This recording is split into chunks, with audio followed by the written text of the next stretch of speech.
موسیٰ علیہ السلام کی قوم ہی میں ایک شخص تھا قارون، جس کا دعویٰ تھا، زبانی دعویٰ کہ موسیٰ علیہ السلام پر میں ایمان لے کر آیا ہوں. تو اللہ کہتے ہیں ہم نے اس کو بہت مال و دولت دی تھی. اس کا شمار کافروں میں نہیں ہوتا تھا، لیکن تھا وہ کافر ہی. کافر اس سینس میں کہ پیغمبر حکم دے رہے ہیں اور وہیں پر انکار کر رہا ہے. تو قارون کے پاس بہت مال و دولت تھا. تو اللہ کہتے ہیں ان قارون کان من قوم موسیٰ فبغى علیہم. جب بہت زیادہ پیسہ آ گیا نا تو سرکش بن گیا. اوپر کی سیٹنگ کیا ہو گئی؟ جیسے ہوتی ہے نا فیس بک پہ کچھ اس قسم کے ڈیزائن آپ کو ملیں گے. بہت زیادہ پیسہ ہے تو اوپر کی کھوپڑی کیا ہو گئی؟ آؤٹ ہو گئی. تو قارون کی بھی اوپر کی کھوپڑی، بولو منہ سے بول لو نا یار، سیٹنگ آؤٹ ہو. بہت زیادہ پیسہ آ گیا تو وہ اپنی اوقات بھول گیا. کتنا پیسہ تھا؟ آتیناہ من الکنوز، ہم نے اتنے خزانے دیے تھے. ان مفاتحہ لتنوء بالعصبۃ اولی القوہ، ایک جماعت تھی جو خزانوں کی چابیاں لے کے چلا کرتی تھی. اتنے گودام تھے اس کے خزانوں کے بھرے ہوئے. تو موسیٰ علیہ السلام، اس کی قوم نے کیا کہا؟ لا تفرح. قوم نے کہا، ابھی موسیٰ علیہ السلام نے نہیں کہا اس کو، پبلک اس کو کہتی تھی جو بھی نیک لوگ تھے نا پبلک میں، لا تفرح، اترا مت.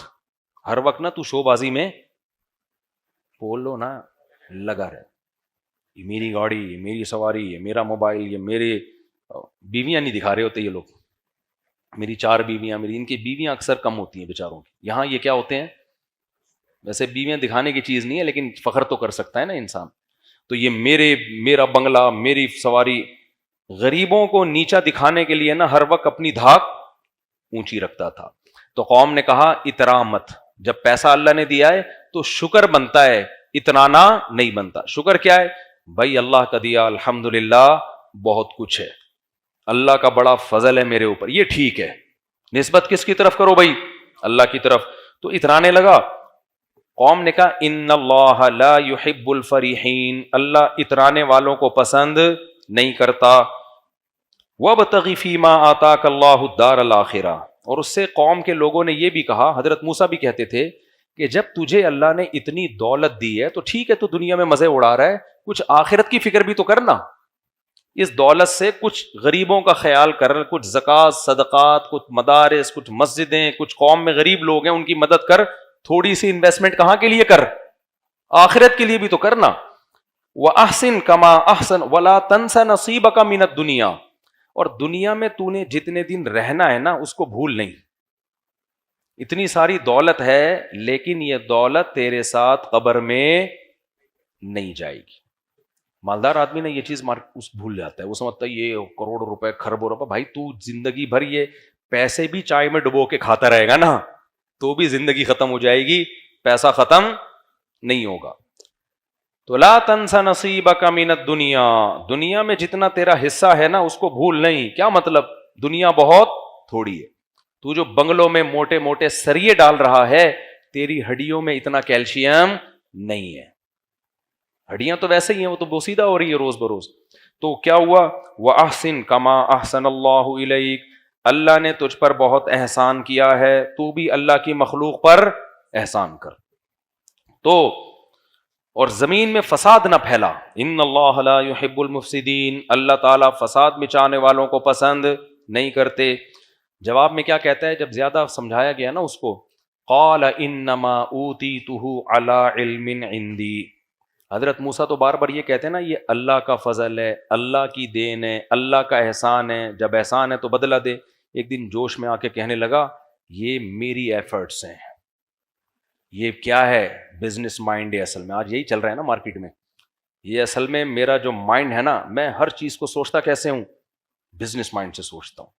اس کا یہ نتیجہ ہے. یہ زیادہ اللہ اللہ کرنے کی کوشش، زیادہ اللہ کو بیچ میں نہ لے کر آؤ. مائنڈ ہے بھائی. تو اسی سے انسان کی کھوپڑی کیا ہوتی ہے؟ آؤٹ ہوتی ہے. جب اپنی دین سمجھتا ہے نا. بھائی دنیا میں بہت سے لوگوں کو بہت اچھی کھوپڑیاں اللہ نے دی ہیں، تم سے بھی اچھی. بہت سے لوگوں کو بہت اچھا مائنڈ دیا، بہت سے لوگوں کو بہت اچھی صحت دی، اس کے بعد بھی ڈھیلا روپے کمانے کے قابل نہیں ہوتے. میں اکثر ایک واقعہ سناتا ہوں نا، اگر دولت ذہانت میں ملتی نا ذہانت پہ تو بے وقوف بھوکے مر جاتے ہیں. ہمارے حضرت ایک واقعہ بیان کرتے تھے کہ ایک بہت غریب آدمی, ایک دولت مند آدمی, وہ اونٹ پہ نا پرانے زمانے میں راشن لے کے جا رہا تھا کہیں, تو اونٹ کے ایک جانب اس نے چاول کی یا گندم کی 5-6 بوریاں اور دوسری جانب بیلنس برابر کرنے کے لیے پتھروں کی بوریاں. اب بھائی 10 بوری چاول کی ادھر ہے تو 5 ادھر کر دے 5 ادھر کر دے, بیلنس برابر ہو جائے گا نا. لیکن اس نے کیا کیا, 10 بوریاں ادھر ہیں تو بیلنس کے لیے 10 بوریاں ریت کی دوسری سائڈ پہ. اب لے کے جا رہا ہے, راستے میں کوئی غریب آدمی تھا لیکن تھا ذہین. اس نے کہا یار مجھے ذرا لفٹ دے دو. اس نے کہا چل بیٹھ جا یار, تو غریب آدمی ہے, تیرے پاس سواری نہیں ہے. بیٹھ گیا. تو جاتے جاتے اس سے پوچھا تو کرتا, اس نے پھر اس کو سمجھایا, غریب آدمی نا جو ذہین تھا, کہ یار یہ تم نے اونٹ کو ادموا کیوں کیا ہوا ہے, اسے تو چلا ہی نہیں جا رہا. کہہ رہا کیا کریں, وزن اتنا ہے, 10 بوریاں ادھر ہیں تو بیلنس کے لیے 10 بوریاں میں نے بجری کی ادھر ڈالی. اس نے کہا بیلنس کی کیا ضرورت ہے, 10 ادھر ہیں تو 5 ادھر رہنے دو, 5 ادھر کر دو. وہ اترا, اس نے کہا یار یہ تو زبردست مشورہ دیا آپ نے, 5 ادھر کر دیں اور 5 ادھر. اونٹ کی سپیڈ تیز ہو گئی, اونٹ بھی ہلکا ہو گیا. یہ بڑا متاثر ہوا, یار یہ تو بہت ذہین آدمی ہے, تو اس سے تو پھر بزنس کے مشورے لینے چاہیے. تو اس سے کہنے لگا بتا تو کرتا کیا ہے. اس نے کہا میں تو غریب ہوں یار, میرا تو جس کاروبار میں ہاتھ ڈالو وہ ڈوبتا ہے. اس نے کہا اتر نیچے, تو مجھے بھی مروائے گا, اتر, میں ایسا بے وقوف ہی ٹھیک ہوں. اترا اور 5 بوریاں ریت کی واپس اور 5 ادھر. تو یہ ضروری نہیں ہے کہ ذہانت ہو تو پیسہ آئے, لیکن یہ ضروری بھی نہیں ہے کہ بے وقوفی کو پیسہ ملے. کبھی ذہانت کے ساتھ پیسہ آتا ہے, کبھی پیسہ نہیں آتا. تو یہ کس کی دین ہے, اللہ کی دین ہے. تو اس کی کھوپڑی جو آؤٹ ہوئی نا قارون کی, اس نے کیا کہا, انما اوتیتہ علی علم عندی. اللہ نے یہ جو میرے پاس نالج ہے نا, اس فن کی بیس پہ میں نے کمایا. میں نے یہ سارا امیزون سے سیکھا ہے, اور تم لوگ 8ویں میں علامہ اقبال اور قائد اعظم پڑھ رہے ہو بیٹھ کے, اس لیے تمہارا بیڑا غرق ہو رہا ہے. تو اللہ نے جواب کیا دیا, دیکھو اللہ نے دلیل سے جواب نہیں دیا, دھمکی سے جواب دیا قارون کو. بعض دفعہ دلیل بہت واضح ہوتی ہے, وہ نہیں دی جاتی. جیسے آپ اپنے باپ کو سمجھا رہے ہو نا, ابا آپ کا تو مجھ پر کوئی احسان نہیں ہے, آپ نے اگر پیدا کیا تو اکیلے آپ تھوڑی ہو, سب کے ابا بچوں کو پیدا کرتے ہیں. آپ نے مجھے اگر کھلایا پلایا تو آپ کا احسان تھوڑی ہے, سارے ابا اپنے بچوں کو کھلاتے ہیں. آپ اگر گیس بجلی کا بل دیتے ہو تو احسان تھوڑی ہے, ساری دنیا گیس ہے ہی نہیں, تو بل کہاں سے دے رہے ہو آپ. تو جب آپ اوٹ پٹانگ باتیں کرو گے تو جواب میں ابا دلیل سے بات کریں گے یا تھپڑ سے جواب دیں گے؟ ابا کہیں گے چپ ہو جا ورنہ 2 تھپڑ کھینچ کے لگاؤں گا میں. کیوں؟ اتنی واضح احسانات کا انکار بنتا نہیں ہے. تو اللہ میاں نے بھی نا فرعون قارون کو دلیل سے جواب نہیں دیا. اللہ نے فرمایا اولم یعلم, یہ جو کہہ رہے میں نے اپنی نالج سے کمایا, کیا اس کو پتہ نہیں ہے قد اہلک من قبلہ من القرون, اللہ نے کتنے بڑے بڑے لوگوں کو ہلاک کر دیا, من ہوا اشد منہ قوہ, جو اس سے بھی زیادہ طاقتور تھے. یہ بات کہتے ہوئے ڈرتا کیوں نہیں ہے؟ یہ جتنے لوگ آج تکبر کر رہے ہیں, لقوہ ہو جائے ان کو, تھوڑا سا منہ ٹیڑھا ہو جائے. آپ کہہ سکتے ہیں یہ بڑا کیئر کرتے ہیں اپنی, لقوہ نہیں ہوتا. میں نے ڈاکٹروں سے پوچھا ہے, ڈاکٹر کہتے ہیں لقوے کی کوئی وجہ نہیں ہوتی, بیٹھے بیٹھے کسی کو بھی ہو سکتا ہے. تو جتنا یوٹیوب پہ آ کے اچھل رہے ہیں نا 2 فٹ, ڈالر کی باتیں کر رہے ہیں, ذرا سی رگ آگے پیچھے ہو گئی, لقوہ جو ہے نا ڈاکٹر کہتے ہیں نہ کوئی یہ ضروری ہے کہ آپ کو بلڈ پریشر ہو, نہ یہ ضروری ہے کہ شوگر ہو, نہ یہ ضروری ہے کہ ٹینشن ہو. بیٹھے بیٹھے آدمی کو منہ ٹیڑھا ہو سکتا ہے اللہ کی طرف سے. ان کو لقوہ ہو گیا نا, تھوڑا سا فرما الائنمنٹ آؤٹ ہو گئی. گاڑی کی الائنمنٹ ٹھیک ہو جاتی ہے, منہ کی الائنمنٹ جلدی ٹھیک نہیں ہوتی.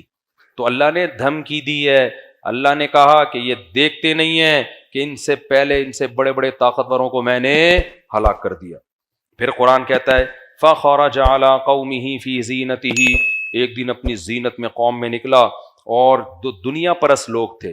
دیکھو دولت اللہ کی نعمت ہے, ایسا نہ ہو کہ آپ پیسہ کمانا ہی چھوڑ دیں, پہلے ہی ملک کا بیڑا غرق ہوا ہے اور کشکول لے کے IMF کے سامنے بھکاری نہ بن جائیں ہم. پیسہ کمانا منع نہیں ہے, پیسے پہ اتنانا منع ہے.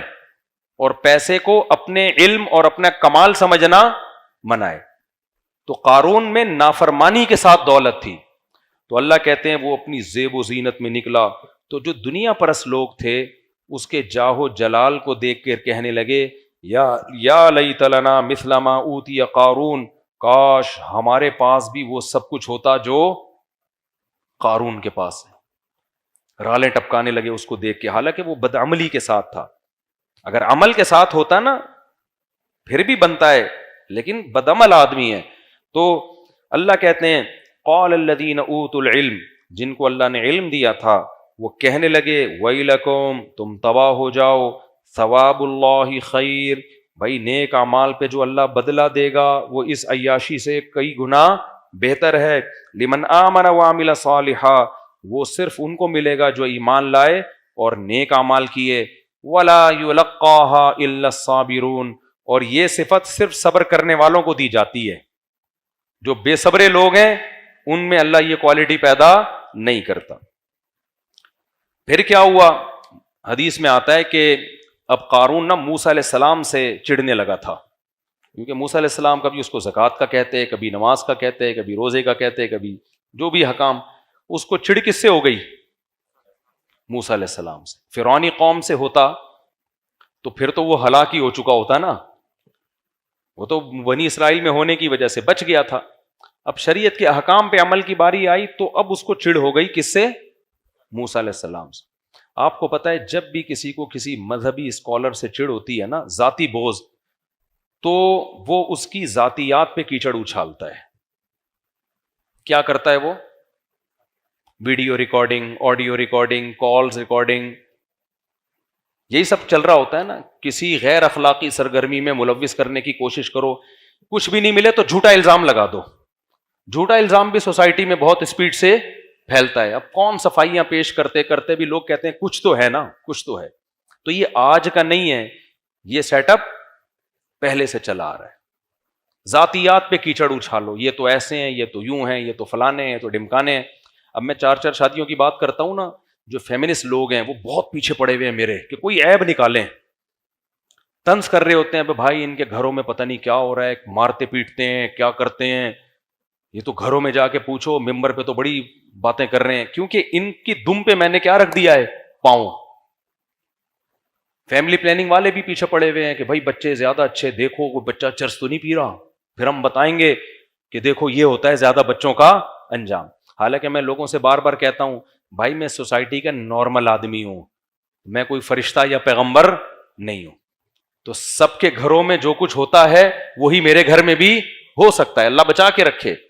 لیکن اس سے اسلام کا فلسفہ خراب نہیں ہوگا. اگر میں ظالم بھی ہوں, میں مارتا پیٹتا بھی, وہ تو ایسا ہے نہیں. اچھا کون اتنا بڑا بہادر کون ہے یار؟ فرض کرو میں مارتا پیٹتا ہوں, میں ٹارچر کرتا ہوں, میں نے ظلم کر کے رکھا ہوا ہے, کھلانے کو روٹی نہیں ہے اور بچے چرسی ہیروئن چی, میں غلط ہو جاؤں گا نا, فلسفہ غلط نہیں ہوگا. تو اس لیے ان چیزوں میں پڑا ہی نہ کرو کہ کون کیا کر رہا ہے, کون صحیح ہے کون غلط ہے. بھائی پیغام کو دیکھو, پیغام کیا دیا جا رہا ہے, سمجھتے ہو کہ نہیں سمجھتے ہو؟ پیغام کو دیکھو کیا دیا جا رہا ہے پیغام. تو اب جو قارون تھا نا اس کو چڑ ہو گئی کس سے؟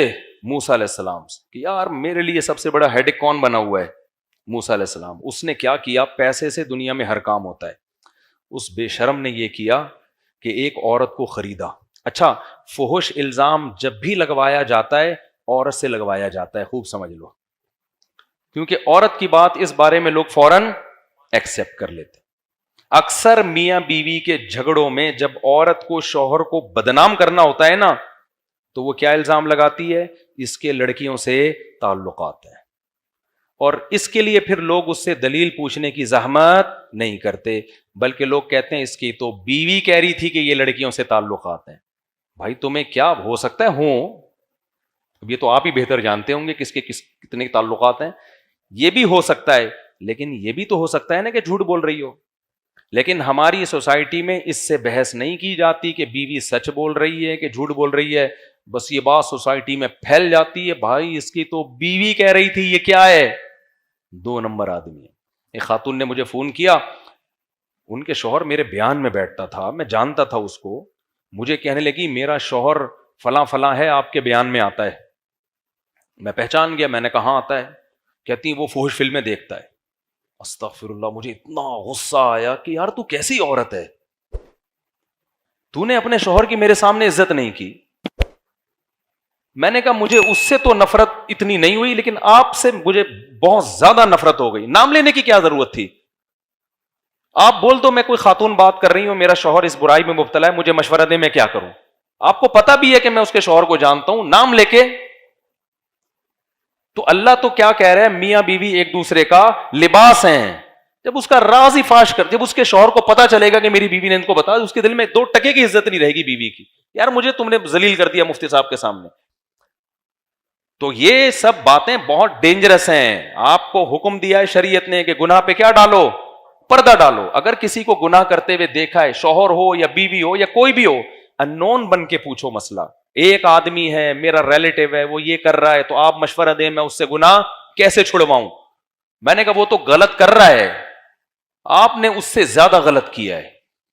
تو جب میاں کو پتا چلے گا میری بیوی نے، اچھا مجھے کہہ بھی نہیں، اس کو بتانا نہیں، اس کو بتانا نہیں، اس کو بتانا نہیں. میں نے تو نہیں بتایا، مجھے پتا تھا کہ وہ بیچارہ، اور بیچارہ تو نہیں کہنا چاہیے، وہ بھی کون سا کوئی اچھا کام کر رہا ہے.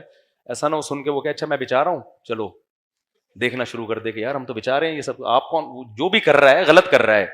لیکن یہ نہیں بنتا بھائی کہ اس کو سوسائٹی میں ذلیل کر دیا، کسی کے سامنے اس کا عیب بیان کر کے ذلیل کر دیا جائے. اس کو پردہ ڈالنا چاہیے اس پہ. تو گھر کے مسئلے کہاں رکھو؟ گھر میں رکھو. اگر مشورہ لینا ہے انون بن کے، بھائی کسی خاتون نے پوچھوایا ہے کہ ان کا شوہر یہ کام کر رہا ہے تو اس کو کیسے چھڑوایا جائے، تو پھر ہم بتا دیں گے، جو بھی مشورہ دینا ہوگا دے دیں گے. تو سب سے پہلی بات تو کنڈی لگانے ہی نہ دو.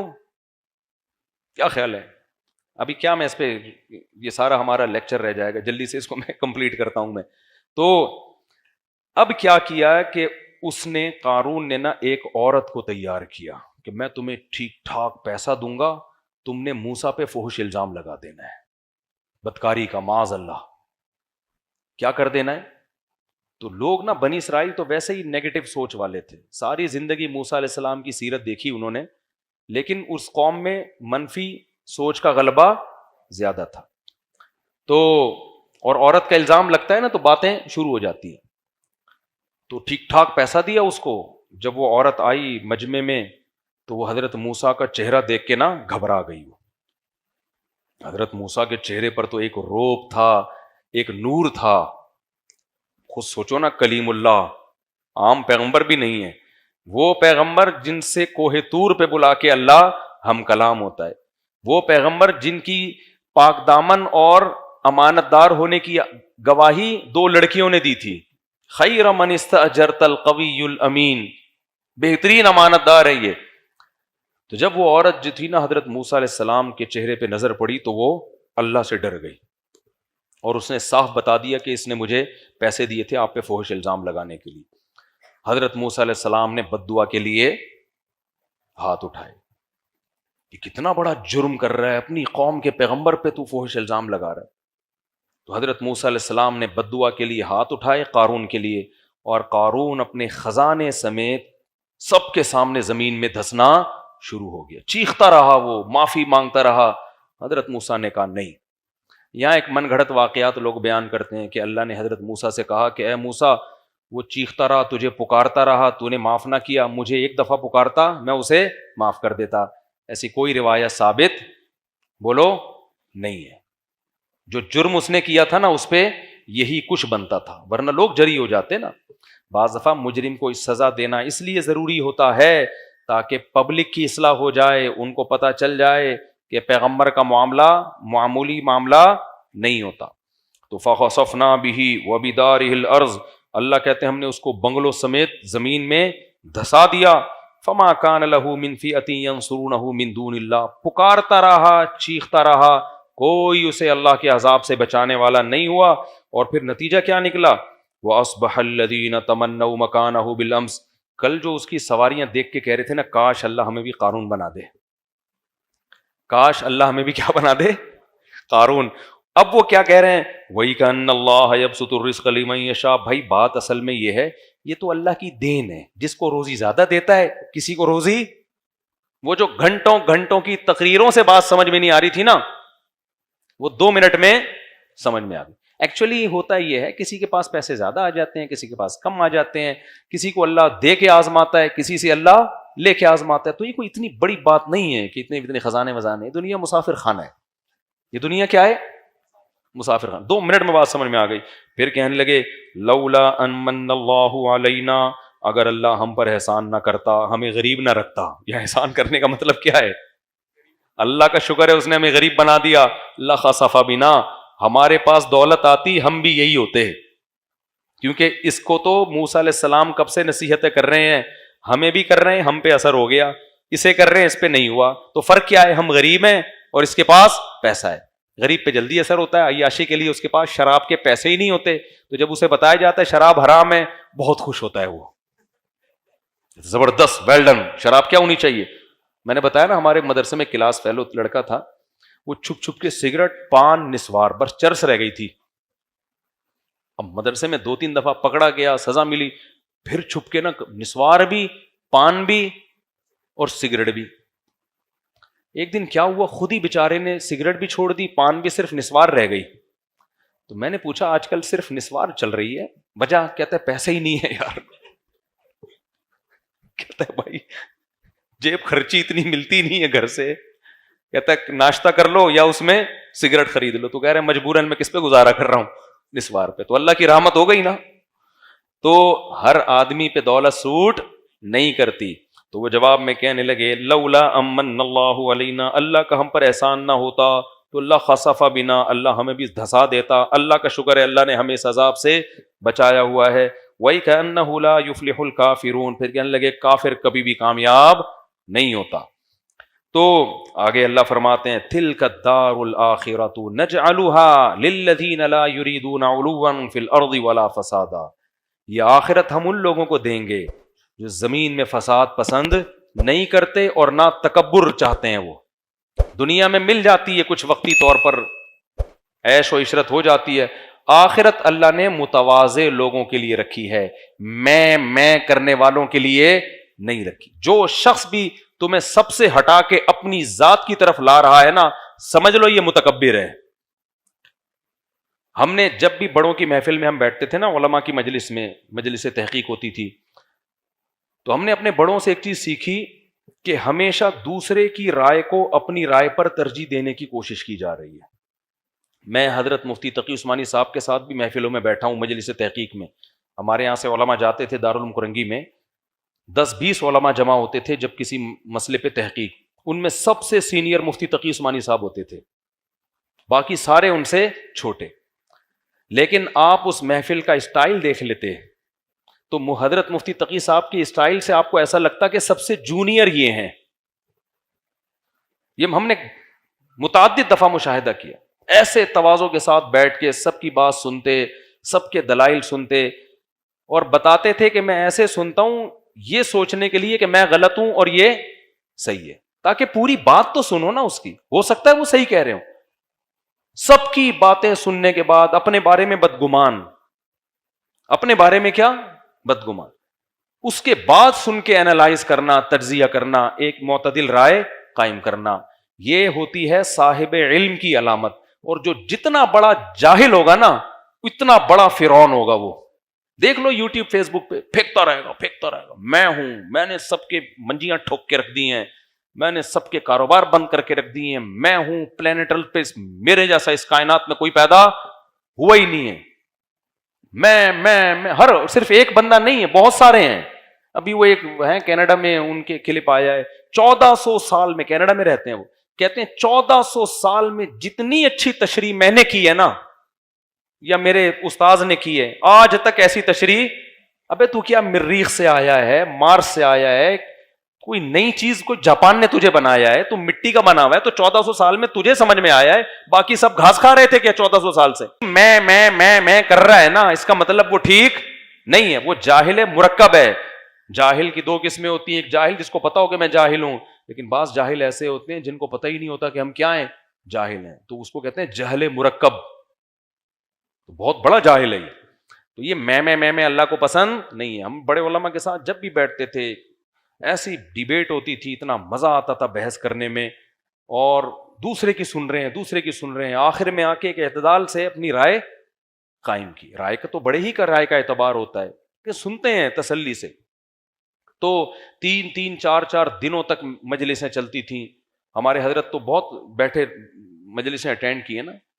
ایک دفعہ کیا ہوا, ہمارے شیخ حضرت مفتی رشید احمد صاحب رحمہ اللہ اور ان کے استاذ حضرت مفتی شفیع صاحب رحمہ اللہ, جو مفتی تقی عثمانی صاحب کے استاذ ہیں, فرماتے ہیں کہ ایک شخص سوال لے کر آیا اور کہا کہ جواب لکھیں جس پہ 2 مفتی ایگری ہوں, مفتی محمد شفیع صاحب بھی اور ان کے شاگرد حضرت مفتی رشید احمد صاحب بھی, یہ دونوں ایگری ہوں اور پھر فتویٰ لکھیں.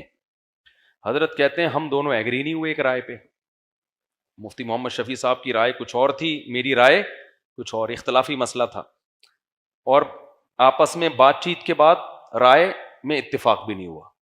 تو حضرت فرماتے ہیں میں نے حضرت مفتی شفیع صاحب سے کہا کہ بھئی آپ بڑے ہیں تو ایسے موقع پہ پھر آپ اپنی رائے کے مطابق جواب لکھ دیں, آپ سینئر ہیں بھئی, عوام کے لیے تو جو بھی صحیح سینئر مفتی ہو اس کی رائے ہے نا, تو آپ لکھ دیں. اب بعض لوگ فوراً پتہ ہے کیا کہتے ہیں, چھوڑو ان دونوں کو, دلیل کیا کہہ رہی ہے. ابے بھائی دلیل کو سمجھنے میں ہی تو اختلاف ہو رہا ہے, دلیل کو سمجھنے میں کیا ہو رہا ہے, اختلاف ہو رہا ہے. تو جیسے ہم کہتے ہیں نا کہ بھئی ابو حنیفہ کی رائے کو فالو نہیں کرو گے تو آج کل کے اسکالر کی رائے کو فالو کرنا پڑے گا. وہ فوراً کہتے ہیں نہ آج کل کے اسکالر نہ ابو حنیفہ, حدیث کو فالو کرو. ابے کمبختو, حدیث کو سمجھنے میں ہی تو اختلاف ہو رہا ہے. اگر اتنا آسان معاملہ ہوتا تو ابو حنیفہ اور شافعی کی رائے میں اختلاف کیوں ہوتا؟ ایسے صرف فارغ ترین لوگ دنیا میں موجود ہیں. تو حدیث دونوں طرف ہے تبھی تو رائے میں اختلاف ہو رہا ہے. تو پھر حدیث کا ایک مطلب وہ ہے جو ابو حنیفہ لے رہے ہیں, ایک 15ویں صدی کے لوگ لے رہے ہیں, تو ہم کہتے ہیں ان کی رائے میں غلطی کا امکان زیادہ ہے, ان کی رائے میں غلطی کا امکان کم ہے. حدیثیں تو دونوں کے پاس ہیں. آج کی بات واقعہ سناؤں میں, آج ایک بندہ آ گیا میرے پاس عصر میں کہ آپ کہتے ہیں 2 نمازیں اکٹھی پڑھنا قضا کر کے جائز نہیں ہے. یہ تو ترمذی کی صحیح حدیث ہے انس بن مالک کی کہ نبی نے غزوہ تبوک میں ظہر کے فوراً بعد کیا پڑھی ہے, عصر پڑھی ہے. میں نے کہا صحیح حدیث نہیں ہے. کہہ رہے میں نے اسلام 360 میں دیکھا ہے. میں نے کہا بھائی اسلام 360 نے تو مختلف لوگوں کے ترجمے نقل کیے ہوئے, وہ کوئی ذمہ دار تھوڑی ہے اسلام 360 اس بات کا.